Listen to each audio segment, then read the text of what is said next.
Hello guys, welcome back to our YouTube channel. In today's video, I'll show you how to fix your TikTok shop not working. Okay, so as you can see, I'm on the official TikTok application of my application over here. So what you'll do is simple. Follow my steps. First and foremost, come to profile section. Profile section is the last option there. And then come to the three lines over here in the upper right corner. And then come to settings and privacy. And then scroll down until you see the option which says report a problem.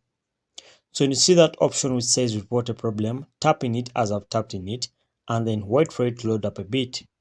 Okay, so as you can see, it has finished loading up. Okay, so you have to scroll down until you see the option which says submit a report. Okay, so for some people it may not appear, but for others it will appear. Okay, so what you'll do is simple. If you're not seeing it, then you have one option to do, and that is simple. Click on chat with us over here. So when you click on chat with us, okay, you have to type in your message over here.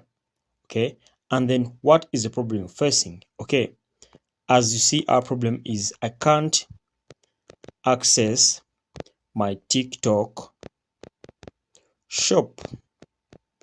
And then tap on send. When you tap on send, you see that it's not available in your region. So this means in my region, it's not available. But if it's available in your region, then within 3 business working days, your TikTok shop will be available and you'll be able to access it right away. Okay, so that's it guys. If you really found value in this video, make sure to like and subscribe to our YouTube channel. Until next time, we shall meet.